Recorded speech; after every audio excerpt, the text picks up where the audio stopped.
Hello, everybody, and welcome back to The Cabinet, a variety podcast released every Wednesday up until August 14th. Today, I am joined by one of my closest friends, Daniel. Welcome to The Cabinet, Daniel. Go ahead and introduce yourself. Hi, I'm Daniel. Awesome. Yep. Thanks. That was great. Yeah, that's Daniel, everybody. Welcome. Thanks for that beautiful intro. I honestly, beautiful message. I wouldn't have expected anything more. That's probably for the best. Also, this topic today, I'm just gonna put this out here right now. The topic today is a serious topic, but we have been laughing for the past 30 minutes trying to start this.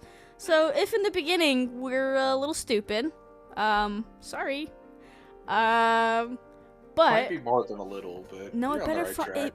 it better not be. We are serious and we are professional. Okay, good point. I hadn't considered that. Yep, and you should. Okay. But today we're talking about burnout / motivation sort of thing. It's kind of just gonna. I feel like if we're gonna talk, it's kind of just gonna turn into whatever it's gonna turn into. But for the most part, burnout is the main focus, and hopefully we can actually stick to that in some sort of way. The past year or so, I feel like, especially at least for me, it's been a bit more than a year. I don't know about you, but that feeling of burnt out, because I know you've talked about it happening as well, and I don't know how recent it was, or if it's been like a thing that slowly has been getting worse and worse for you. Do you remember like when you kind of felt like, okay, this is more than just me being tired? It's really hard to pin down like a day or even a time frame, really, because it's hard to know looking back when because like a lot of the time when I would just decide to not stream and go, oh, it's because I'm tired. It's kind of hard to quantify in hindsight whether that was me actually being tired or if that was burnout starting or kicking in. It's really hard to figure that out. So that's true. I don't know, but I would say probably around a year ago. Oh, so it has been that long. About that, yeah. It hasn't been like super prevalent until probably 7 months ago, maybe a little more than that, 7 or 8 months. That's when I remember you mentioning it, and I was just like, yeah, same. I feel that, especially with streaming, it's been like, it's hard to say that it's specifically with streaming, because last year was more than a burnt out. It was like it literally killed me. You needed a full reset. Not a partial one, a full reset. Yeah. It started with a burnt out though, but that was like a burnt out of when you were burnt out, was it literally just like streaming wise, or was it just everything? Because for me, once I started feeling that burnt out, once I started feeling that, it just affected everything. Yeah, well, it's like most of the burnout was to do with stream, but burnout kicks in for a reason. And it's like the overarching reasons that were affecting the rest of my the rest of my life, but burnout itself was what was affecting like my online presence. Yeah. For the most part.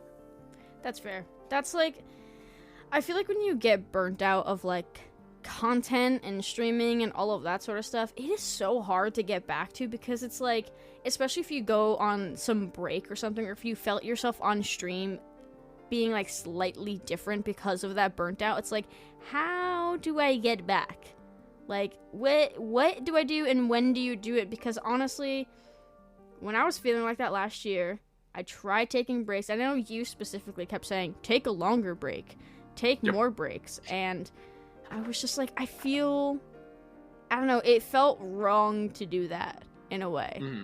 Like, I tried to, but then I would do it, and I like almost felt bad, and I felt guilty, especially with like not checking into streams of like other people's and not talking to people as much. It felt like I wasn't doing enough, and it made me feel bad. And I know I probably should have taken longer breaks, but like, I tried, I don't know. Yeah, and it's like the hard thing about it too is it kicks in and out intermittently. right? Like, it's not like a consistent thing. You deal with it and then it's gone. It's like, you kind of start to deal with it and then it disappears. And you're like, oh yeah, I'm good. And then it comes back like a month or two later, or sometimes it's even like a week later. And you're like, oh shit, I thought I got rid of this. Yeah, well, that's that's where the difference between, because I remember I would talk to Mackenzie specifically about it and explaining how I was feeling, and she was like, dude, you're burnt out. And I was like, I don't know if it's like to that extent, like I'm not sure if it's really there yet. And then as the days went on and stuff kept happening with people, I got burnt out of like, this is gonna sound really bad, but I got burnt out of like caring. And that was a really hard pill to swallow for me, because I cared a lot about people and my friends and everybody, but they drained it out of me and made that like burnt out feeling of just like, I felt like, what's the point of caring that much anymore about people, because clearly it doesn't matter. Yeah. And that's where it started for me, and that's why it then affected streaming, because then I was in this mental state of like, I was losing everybody, and I was feeling this way about caring, and that weighed on me so much of like, oh my god, I feel myself caring less about people.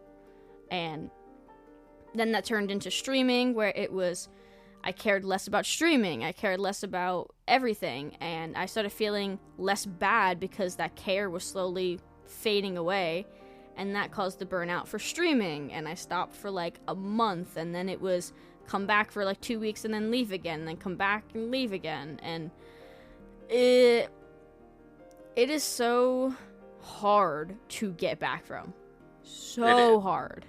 And I don't know how are you now with the burnt out feeling? It's not gone. It's not like, the giggle. I heard a little giggle when I was like, how are you now? He's like, I'm good. I'm good. Tea. Okay, don't make me throw up now. But continue. Yeah, it's dear God, this is going swimmingly. Like, it's so weird, because I thought, like I said, I had that stretch in the last like week where I was, I felt like I was pretty just active everywhere, and I think I had like 4 days, right? 4 days in a row where I had really long streams. I was like, fuck yeah, I'm feeling good. Well, I like this. And then I just haven't streamed the past like 3 days. And there's been like one day was because I got a nice clean 1 hour of sleep the night before, and I was like, I should probably go to bed. And the other 2 days I just kind of just haven't. Oh. Which is like, I don't know if that's a product of burnout, but it's almost like the desire to stream just like fluctuates big time. And I know obviously everybody has that to some extent, right? Like you're never going to just want to do that and only that for like extended periods of time. Eventually you will need a break, right? Everybody has that to some extent, but it's like, for me, it's like, it's just so frequent where it is like, sometimes it is like once a week where I just go, I just don't feel like streaming tonight. And that's fine. But the problem is when I go, I don't feel like streaming tonight, that usually drags on for like anywhere from 3 days to like a week and a half. Yeah.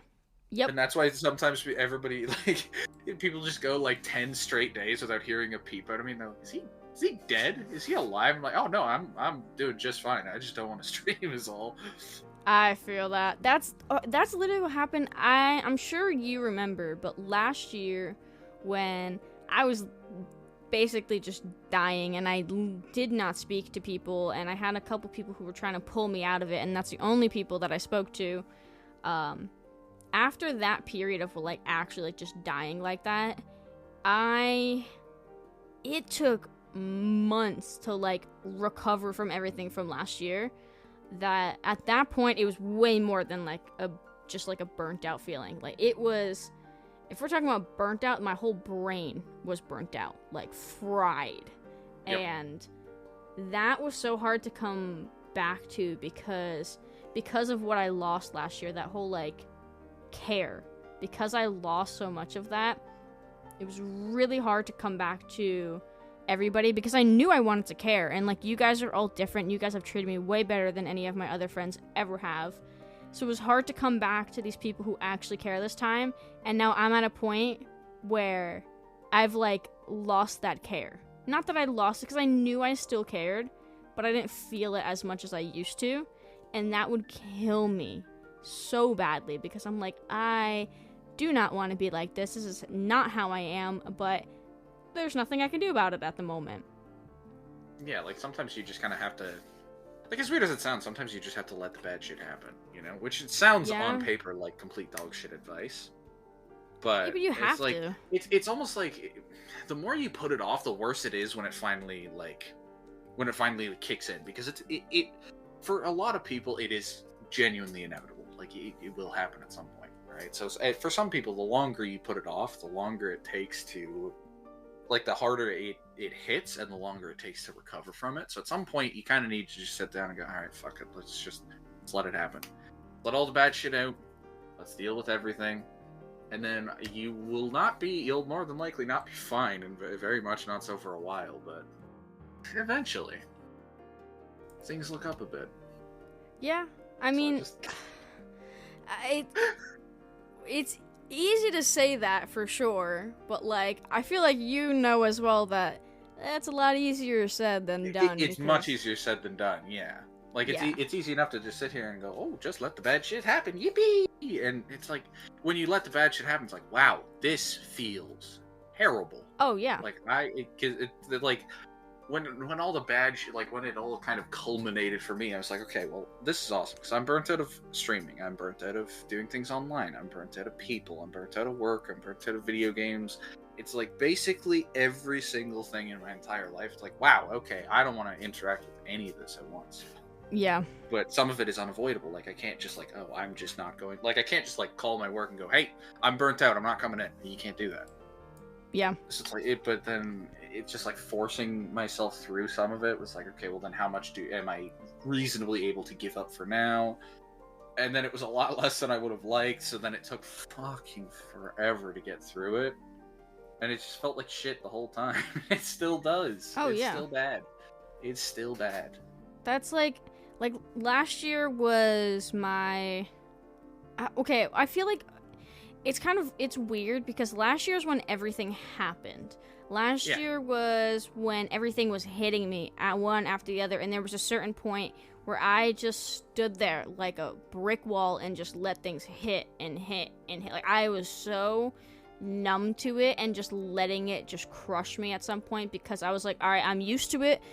Just hit me. Like, what else you got? Just get it over with, yeah, right? Just keep going. Exactly. And then this year, even though it happened last year, this year, the past, I would say 4 months. I feel like April is kind of where things started getting a little bit better, but I sat there and felt everything. Like, I know last year was technically when I was feeling it because it's when it was happening, but this year is when I sat there and, like, sat with everything, and man, it hurt. Like, I was in my bed, bawling my eyes out, and just everything that destroyed me last year was just hitting me in the brain.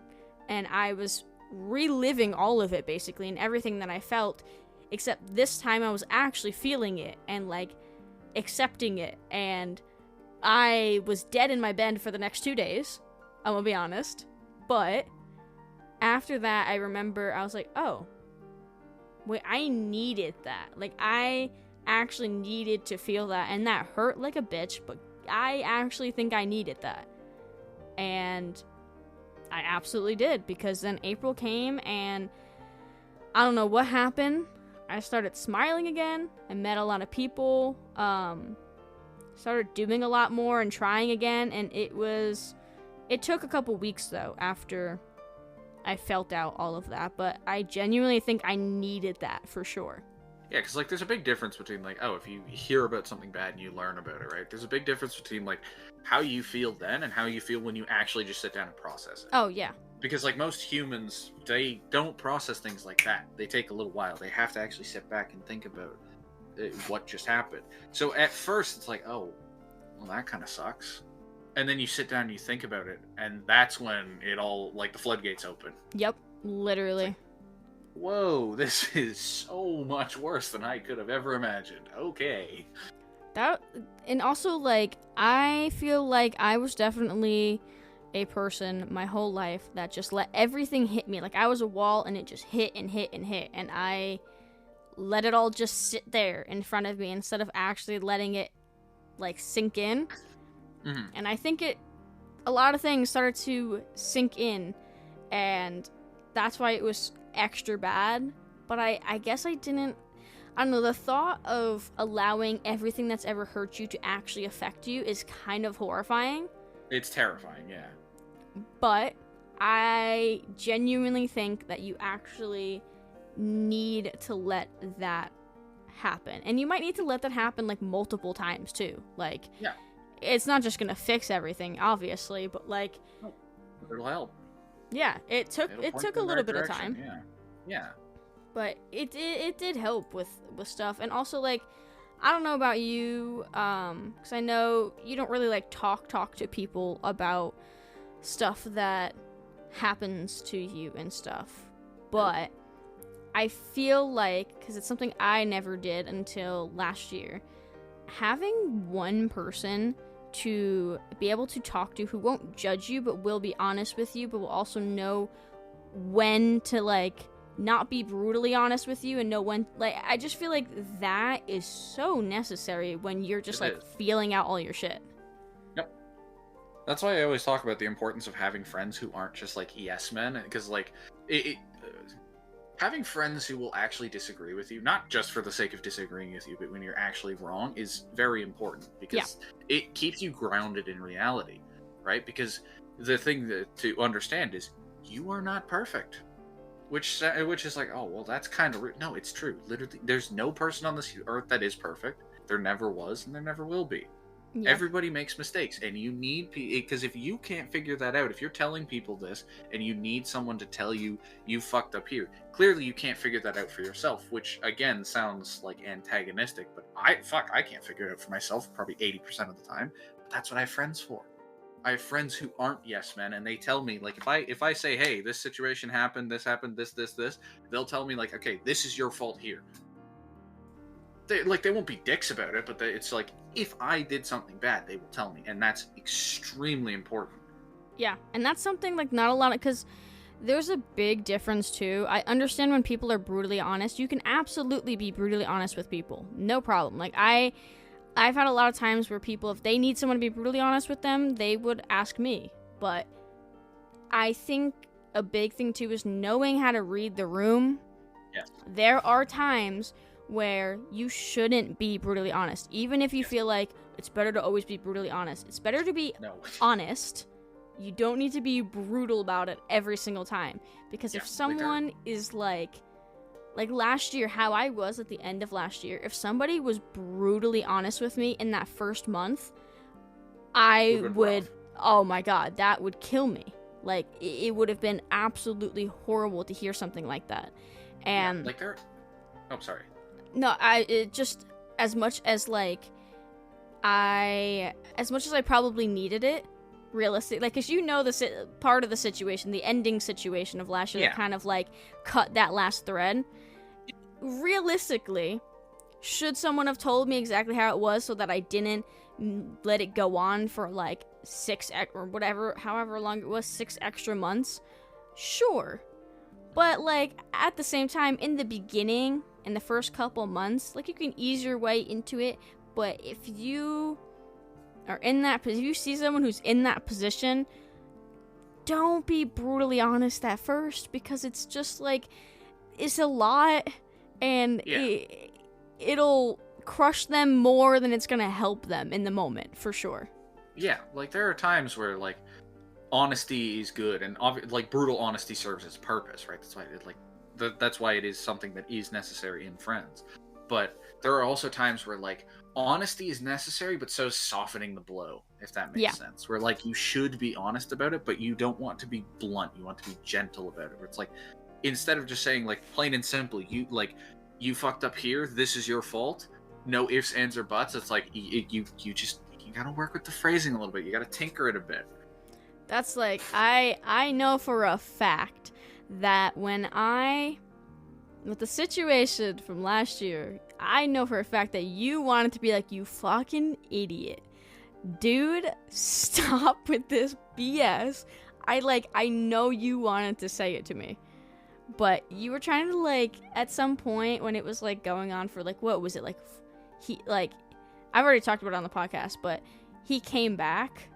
Yeah. And you were like, like, not buying that, don't fall into that, and I was just kind of like, yeah, but you know, blah, blah, blah, blah, blah. I remember every single point you brought up for, like, trying to lessen it. I was like, no, don't even fucking start. Like, this is not something that you want to get into. It's like, do not engage with this. But the problem with the situation that I had last year was because of how bad everything was, where I was never cared about by friends or any guy that I've been with, and I lost a 3.5-year relationship, friendships of 10 plus years last year, and there was this guy that was just so nice to me, and even if I was kind of skeptical about it and it felt weird sometimes, he was at least nice to me. I was stupid. It's like such a welcome change of pace that it's very easy to overlook any other like potential problems. And I held on, like, the reason why when he came back, I held on to that so much, because I do not do that. I get over people quick. Like, I do not hold on to people like that. And the reason why I held on to him was because I was literally holding on to the fact that he was the first guy that was nice to me. Even if it wasn't real, even if he was an ass, he was actually nice to me. And it sounds stupid, but that's literally because of how my brain was. I was holding on to that little thing and just hoping maybe that he would still be that guy. He wasn't. He never was. But, like, at that time, I definitely... Daniel was definitely the honest friend, for sure. Like, Mackenzie was trying to be, but also was trying to, like, tiptoe around it. You didn't as much, but, like, feel like I needed that. I wasn't trying to hurt your feelings or anything, but I was just very blunt about how I viewed the situation, which is like... Which was fair. Sometimes I'm bad. Like, sometimes I'm kind of shit at reading those situations, and I'm like, oh, I sugarcoat things when I shouldn't, and maybe I'm blunt when I shouldn't. That time, I feel like the time was right to just, like... Oh, it was like months, so... Yeah, it was just like, okay, like, I gotta be perfectly honest, like, and that's how I handled things, and it was strange, but I tried. Yeah, no, you were definitely the one that actually tried, and I probably realistically needed it, but I was I was just, like, hoping that, like, oh, he'll treat me nice, like, oh, dude, like, I almost wish that, like, I feel like you were pretty blunt, because I feel like if I say I wish you were more blunt, I don't know how much more blunt you could be besides you calling me, like, an idiot or something. And I don't think I did that, to be fair. No, you didn't call me an idiot. I don't think I stooped to the level of insulting you, but I certainly did not sugarcoat my feelings on the matter. Yeah, no, I know. I get how you're feeling, but at the same time, this is not something you should interact with in any capacity. It's not healthy. It won't help. Just don't. And for anyone out there, he was correct. It didn't help, and it wasn't good, and don't do that. Because if... the hardest thing is that I had doubts. I even said it to his face, and he couldn't understand why I couldn't trust him fully, and because something in me knew. But again, he was so nice. He was nice to me, and no guy was ever actually nice to me before, and that's what drew me in. It wasn't him, it was what I thought he could give to me. Don't ever go off of that. Like, that... that is something that, like, I really had to realize after him, though. And especially meeting the person that I'm with now. It's like, the person I'm with now, I saw him for him and just liked... Like, I don't know how to explain it, but I liked him. I saw him. I didn't see what he could give to me and what he could be for me and how he treated me different than this and that. Like, obviously he treats me so differently, but I saw him. And with the other one, I got so pulled in by him being so much nicer than all the other guys. And that's just not that's just not what you should go for, and that's not what should hook you and keep you. And if anybody feels like that, please get out.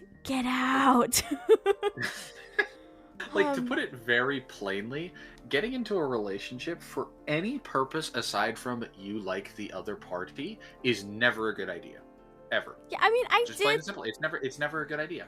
I did like him, but the thing is that, like, I had doubts about him as a person, not about, like, what he could give to. It was literally just, like, him as a person, I just couldn't tell. And that should have been the first thing, but it got overlooked by the fact that he was nice to me. And that should never be the case. Never overlook if you're doubting somebody is genuine or not. Their words, don't let them go over, because anyone can say anything. Yes. Literally anybody could say and that's exactly what he did. He said words. And maybe, I mean, not to say he did show an action once that seemed like he really cared a lot, but, like, I just think that I always thought he was selling a dream because of the way he spoke. And that should have been a warning sign. Like, it's not about just what you're saying. It's about everything else. And if you have doubts about someone being genuine or not, normally you're right. I'm gonna be honest. Like, that's normally how that happens. Is if you're thinking, not so sure I'm doubting this person.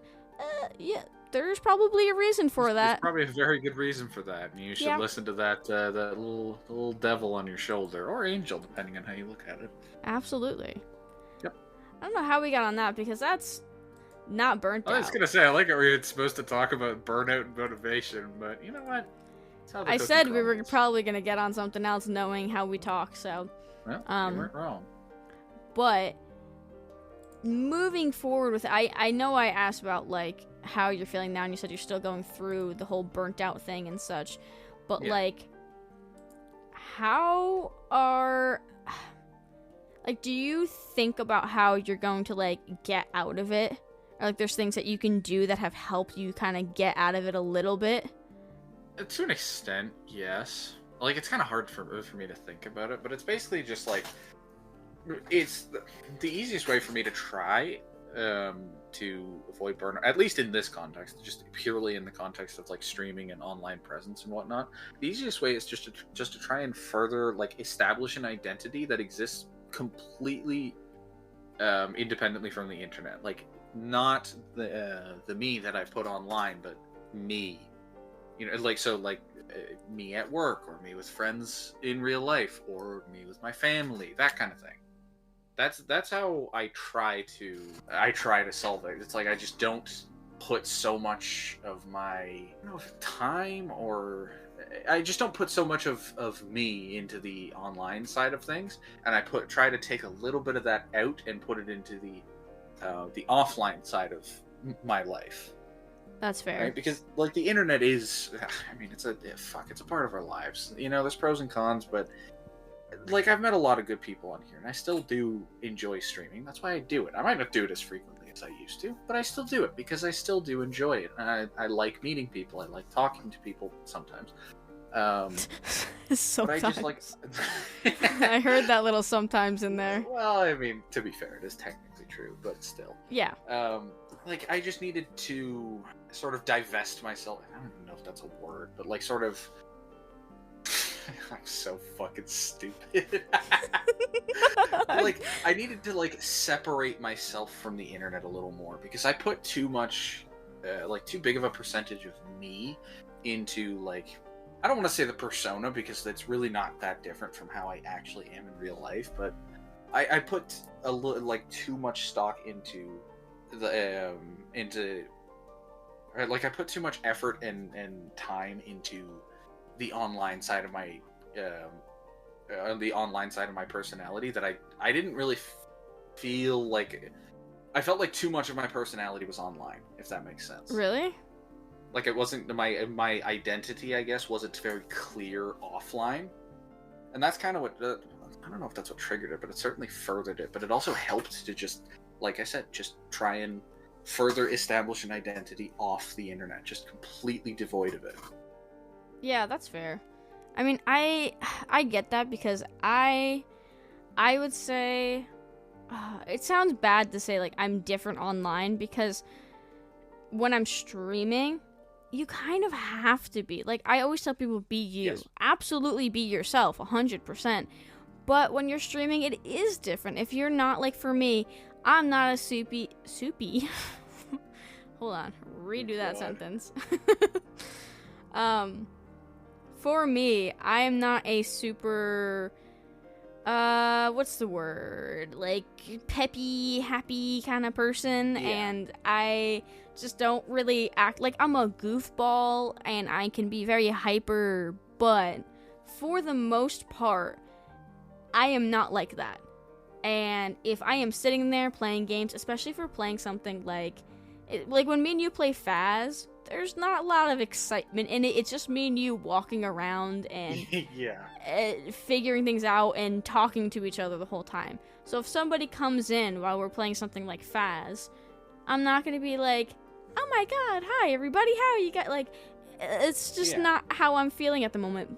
But when it's somebody coming in, you have to be, like, welcoming. So you have to put that kind of happiness into it, that little joy into your voice when you're talking. But that is kind of where... That's kind of what made me burnt out, actually, is the fact that I had to act like that. And I was getting to the point in my life where I wasn't feeling great, and I was dying off, and everything was just feeling like shit, basically. So when it came to being on stream, who wants to come off that way? Like, I couldn't... There was a point where I could... Oh, man, I forced myself my whole life since I was, like, 15 years old. Probably earlier than that, but that's just kind of when, like, actual depression kind of kicked in. So I've had to, like, put that mask on for years.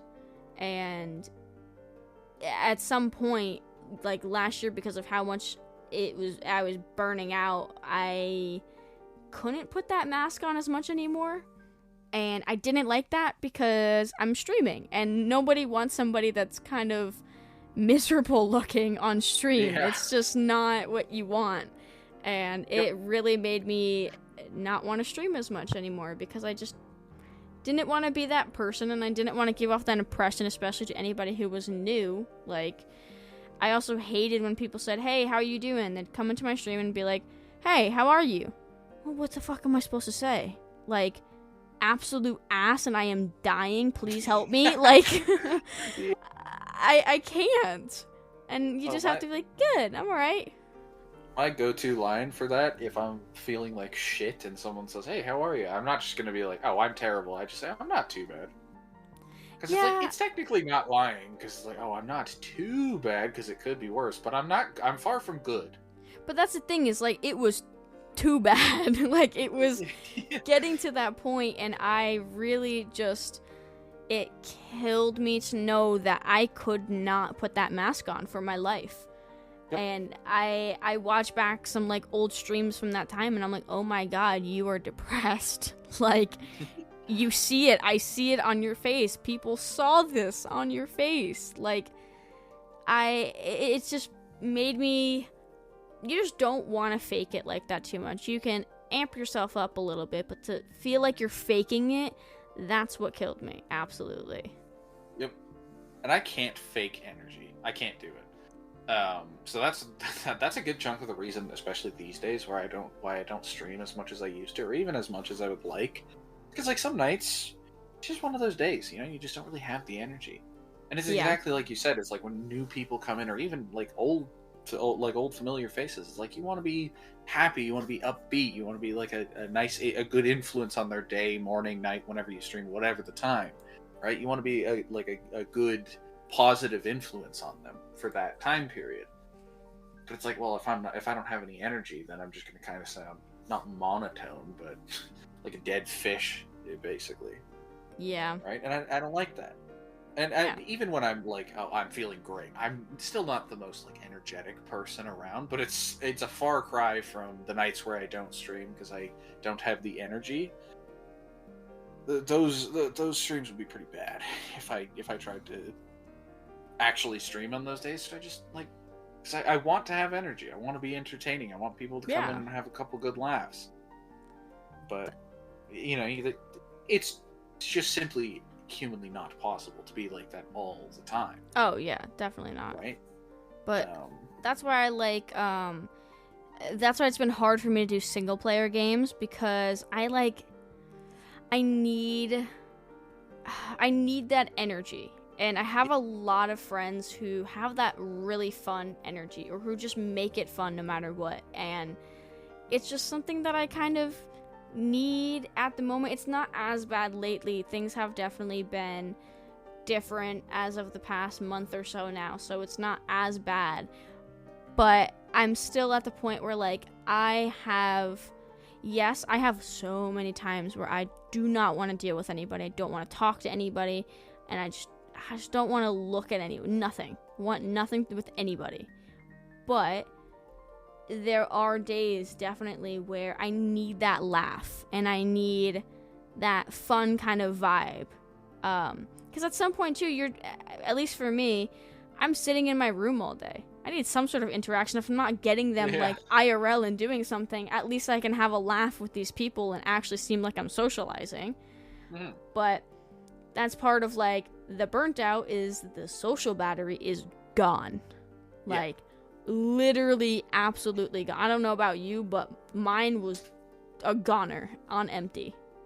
I just have a very low social battery anyways, which is partially why I don't typically do long streams. Like, I know pretty much everybody surrounding us has done, like, 7, 8, 9-hour streams before. Some of them have done 12, some have done, like, full days. Yeah. Right? But for me, the longest I've ever done, which I've done on, like, 2 occasions, is 6. And that's because I don't have the social battery to keep going. Yeah. I can't talk like, if it's anything even a little bit unfamiliar, I cannot do it for extended periods of time. Like, I have friends that I can be around forever. Like, all the fellas that I play with most nights, there are days where we start playing at 7:30 and we get off at 5. Damn.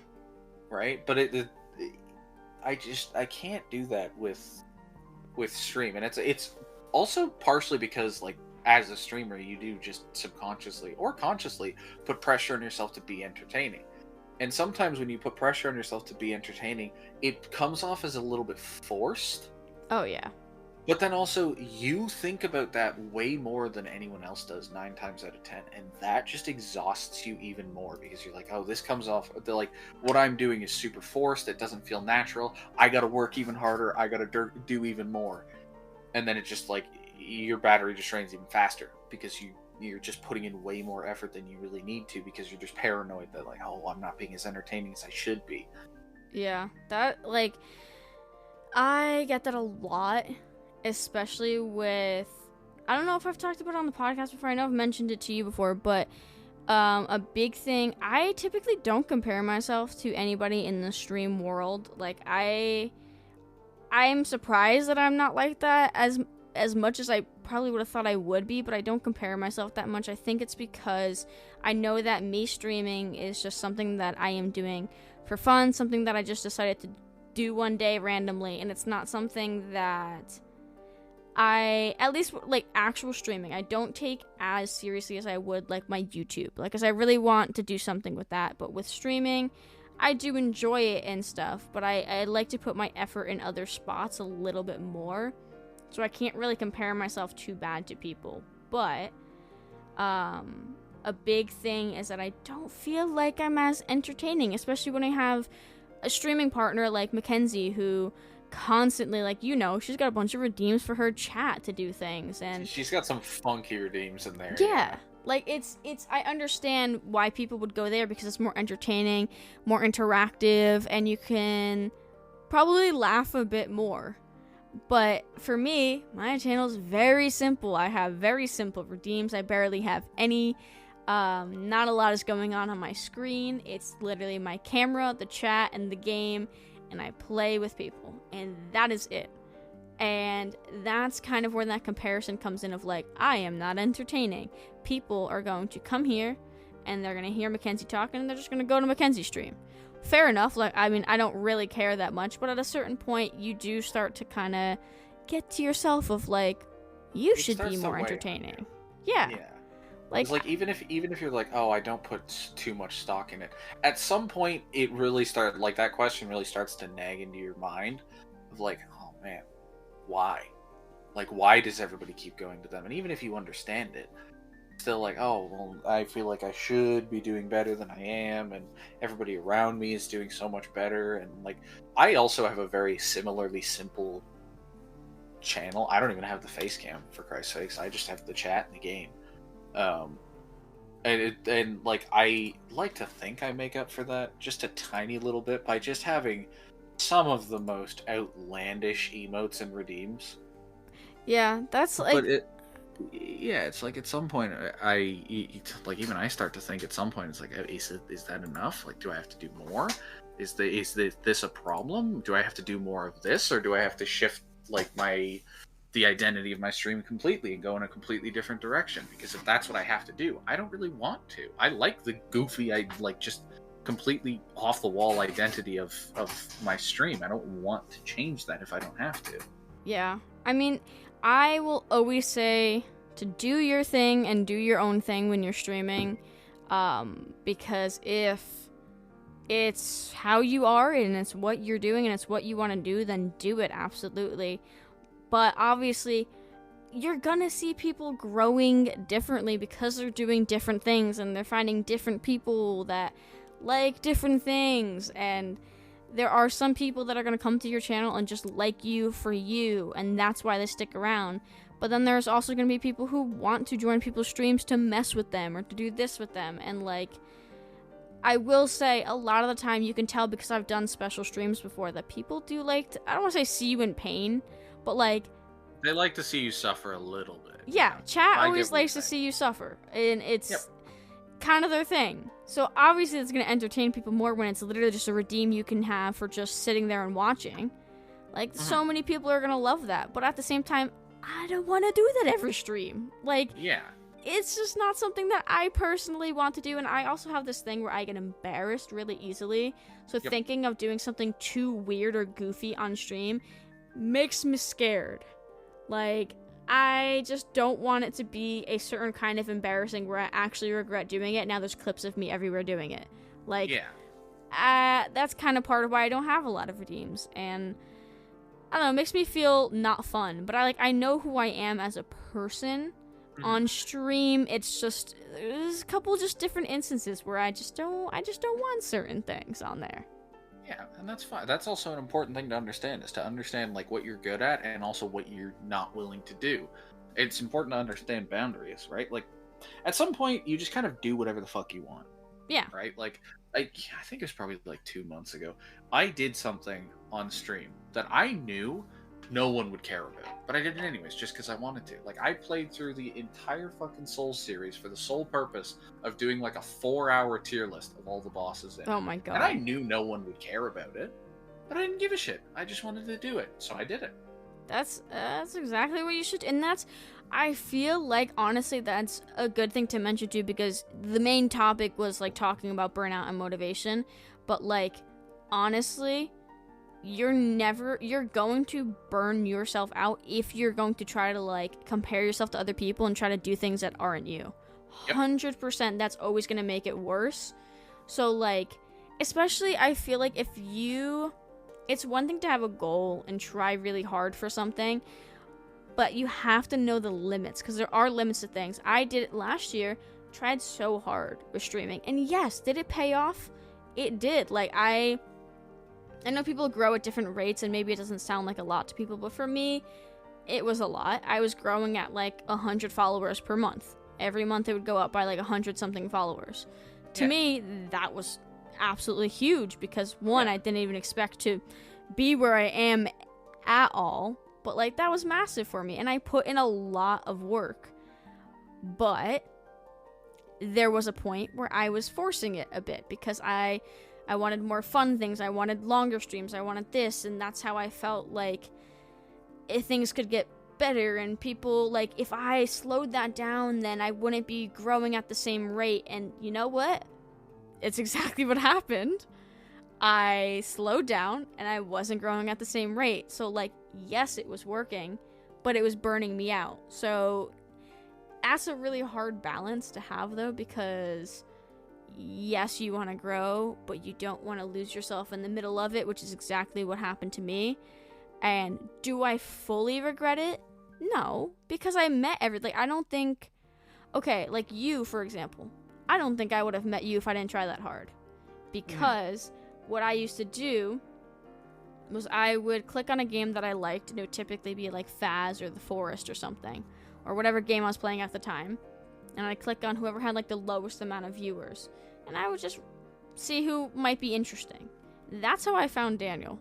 I just clicked on his stream, and he happened to I clicked on Faz, and he was playing The Forest. Like, they just loaded up The Forest, and I was like, oh my god, he plays Faz and The Forest. That's cool. And it was him and his best friend just goobing around, and I thought it was hysterical. And I would have never met you if I wasn't trying to, like, that's how I was trying to grow, was meeting new people. And, like, trying to find smaller streamers and stuff to connect with. So if I didn't do any of that, I probably would have never seen you in my life, or never would have talked to you. A bit of yeah, I was gonna say. Not a lot of people on the online sphere that have seen me. But yeah, so that's why it's like I don't regret it. Yeah. But it's not necessarily something you would do again, kind of thing. Yeah, like it's more of just like telling other people of like, I understand you can get good things from it and good things can come from it, but just watch what you do and how you're feeling. You have to understand the risks. Yeah. Oh yeah. You have to understand that there are downsides, there are risks, there's the potential for a lot of bad shit to happen. Yeah. And it's up to each individual to decide if the potential for bad shit outweighs the potential for good shit, which is a very like black and white, plain way to say it, but at the end of the day, that is exactly how it is. Yeah. Right. And if you can find that balance, though, like, awesome. But yeah, it is, I will say, for people who aren't as socially active, I guess, and who get drained. Yeah, it's hard. It's so hard. Because you always ask me, like, how do you do it? I'm like, dude, I drained my entire brain trying to get here. I am not a socially active person. Do not have a high social battery, but I pushed myself literally so hard. So it's hard to recommend it because I know how I felt in the end, but I also know what I've got in the end, which are a lot of great people, and I actually got to grow, which was awesome. So yeah, it's if you can find a balance, that'd be awesome. But if you can't, just know that there are, like Daniel was saying, there are risks to a lot of things. A lot of it is a mental health sort of, like, to your mental state, there is a risk, 100%. Oh, there's a huge risk, yeah. You risk not only hurting yourself, but hurting, like, your relationships with people around you. You mean, like, people IRL or, like, online? Both, to some extent. Like, if you're online too much, your relationships with people IRL suffer, right? Because you don't have as much time to interact with them. Obviously, the reverse is also true. But then, like, a lot of people don't really understand how to deal with, like, because if you push too hard, you burn yourself out and you get into some bad mental health problems. A lot of people do not understand how to deal with that, and that's both understanding how to deal with your own and understanding how to deal with those of people around you. Yeah, which is not easy. I mean, if it was easy, we as a society would not have problems like depression. Considering that's a very real, very common thing, we don't know how to do that. Yeah. And that's fine. You don't have to, but, like, you just gotta understand the risks, because somehow one person having mental health issues can ruin a friendship. Been there, done that. Oh, so have I. I did it recently, actually, funny enough. Well, that's why you guys were so different, is because, so last year, it was the first time, like, I truly said to my friends, IRL, like, guys, not doing good. I felt completely drained, and my boyfriend at the time was literally draining my entire brain of just, like, I just could not take it anymore. He was killing my brain, and them my friends treating me the way that they did, and that other friend group I had before that as well, the way I was talked to and treated, it was a bunch of guys in a friend group and me, and I was treated like absolute garbage. I was talked down to horribly, and so many sexist comments made, and just so, like, it was just not good mentally, and it was making me very angry too as a person. And then I had these other friends of like 10 plus years who didn't care at all that anything was happening, and as soon as I would talk about me for 5 seconds, it turned into everything about them, and I had to sit there and listen. And then like there was, log of fuck myself, yeah. dude, I can't stand that so much, but that's a whole different thing. Yeah. But I finally said to them, like, hey, I am not doing so good. Here's what's going on. Nobody cared, but you know what they did? They saw it getting bad, and they left. Yep. Like, first of all, half of them I live down the street from. That's where it's like, fuck you. Because you can't walk down the damn street after I just told you I am dying and my brain is getting absolutely drained and I can't do anything anymore. And even when I told them, like, hey guys, I can't, like, plan everything anymore and pay for everything anymore, they were like, what did you do? I'm like, oh.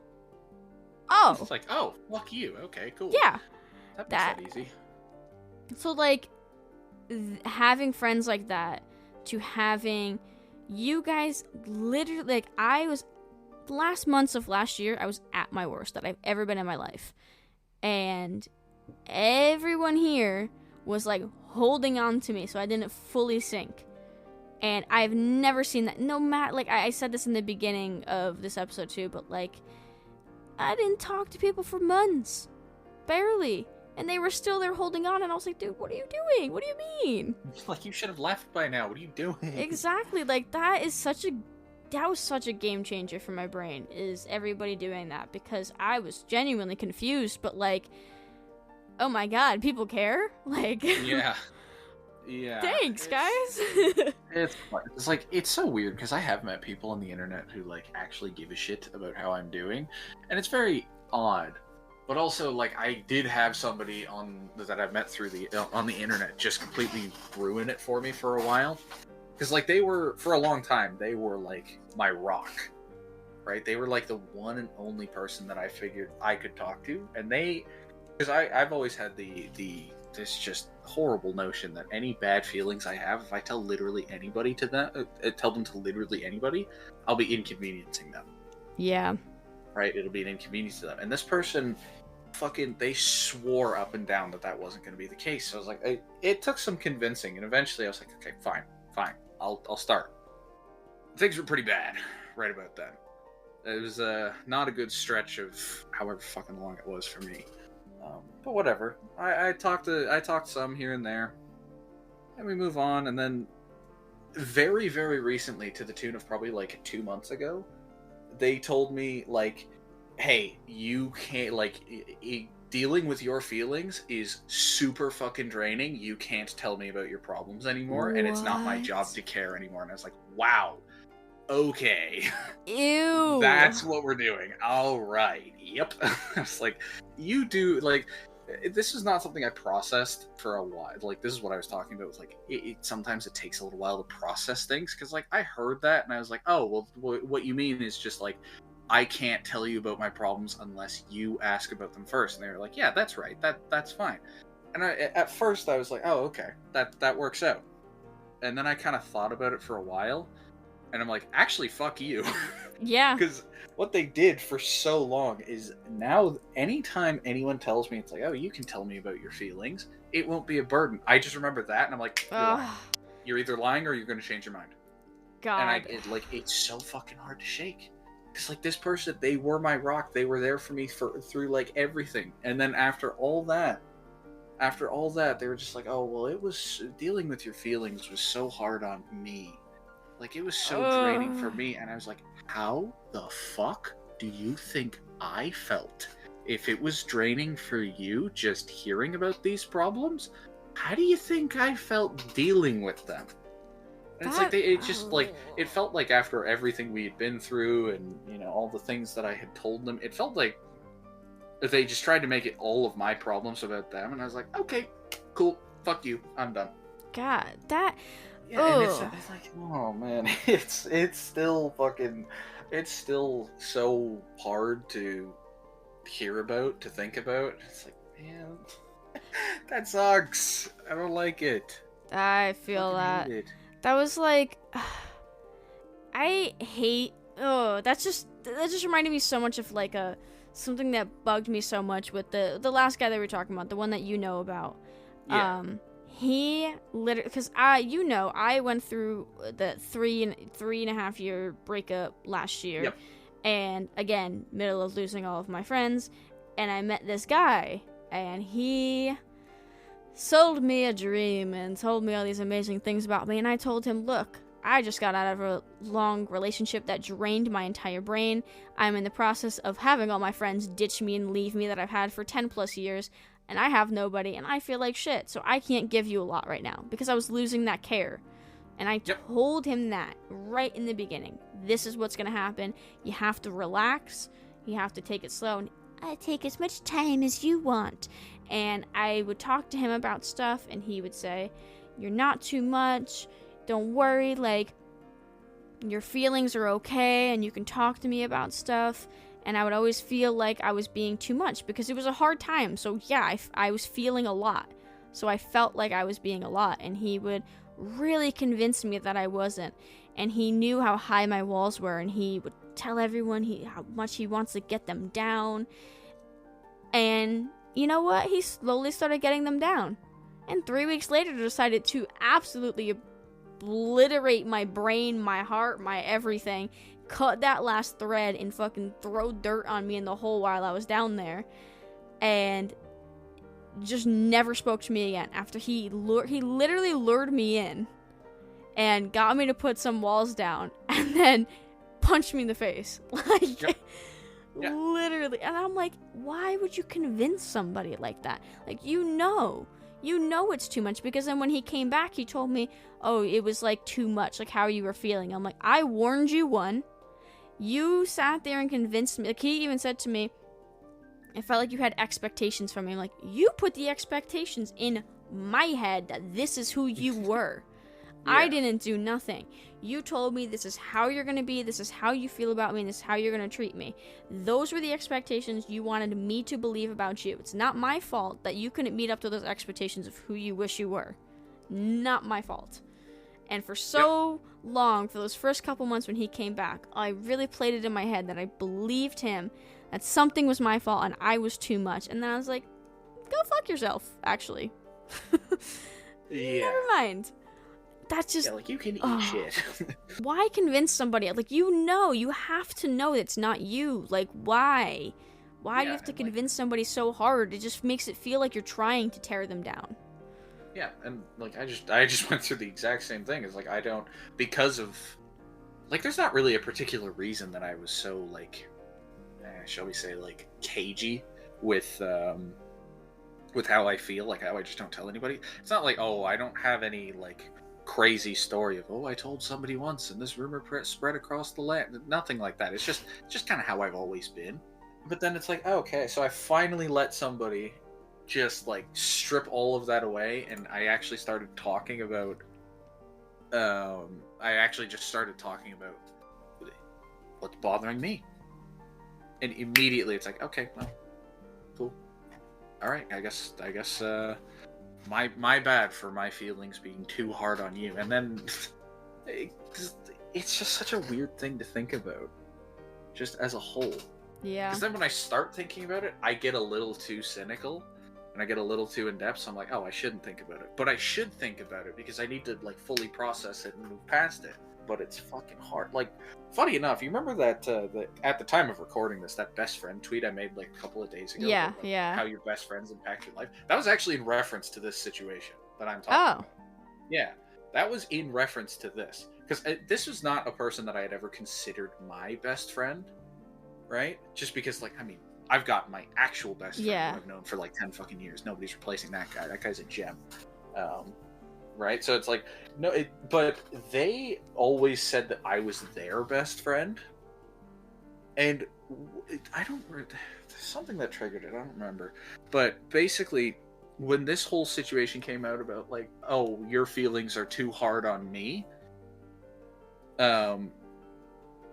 within a month of them telling me that, they outright told me that I'd already been replaced as their best friend. And I was like, wow, you must have thought a lot of me. Holy shit. What? And also saying that too. What? Yeah, it's like fucking saying that to me after we were talking about like how just horrific my feelings have been. What? And then they said all that about like, oh, well, your feelings are too hard on me, and I've replaced you, by the way. Okay, that's just a shitty person. I'm like, wow, you really thought highly of me if it took you a whole month to replace me. So that's what that tweet was in reference to, right? Yikes. Because I was like, if my best friend, I'll call him his internet name, Sharongo, right? If that guy disappeared, it's such a goofy name, I fucking love it. Like, that was what that tweet was in reference to. So like, if he didn't exist, right? If he disappeared, if we stopped talking or whatever, could I really just, like, go find a new best friend in a month? Absolutely fucking not. No chance. No chance. In no world would I ever be able to replace him in a month. I don't know if I could replace him ever. Yeah, it takes so, like, especially to find that. It took so long to, like, really, like, even with my best friend, we've been friends. We've been friends since we were 8 years old. But we didn't connect like that in the way that we are now until like a couple of years ago. And it just kind of like you realize how you guys handle things and how you are together, and you're like, this is a best friend. Yep. Like, this is what it is. In comparison to everybody I've ever been friends with, this is a best friend. Yep. So, like, that is hard. That is so hard to find. It's not something you can replace easily, right? No. And so I was always talking, because this person was... when I was super, super close with them, they were going through some really odd periods where, like, they just, like, it pretty much, like, it's similar to things that we've both been through, where they just had a bunch of friends just either turn out to be pieces of shit or just outright abandon them.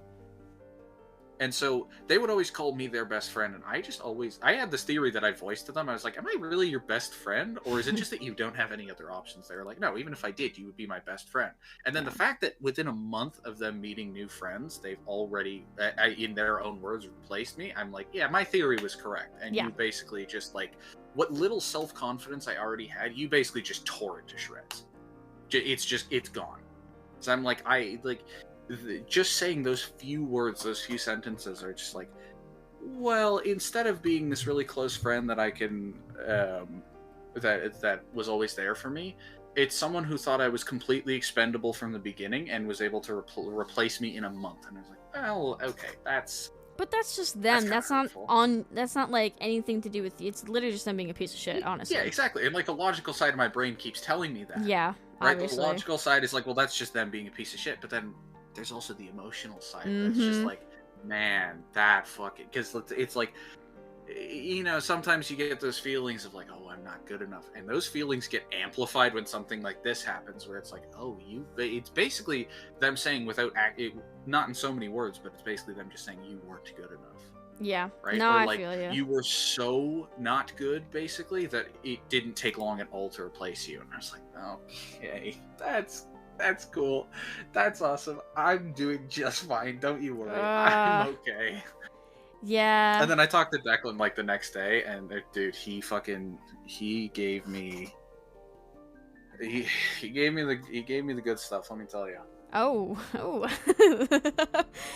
Maybe I should have phrased that a little better. Yeah. Like, there were some things that he said that like I've never heard them from people before. Like, I've heard the words before, right? But they've never really been directed at me, and I was like, God damn, like I could never, ever, ever find a man like him.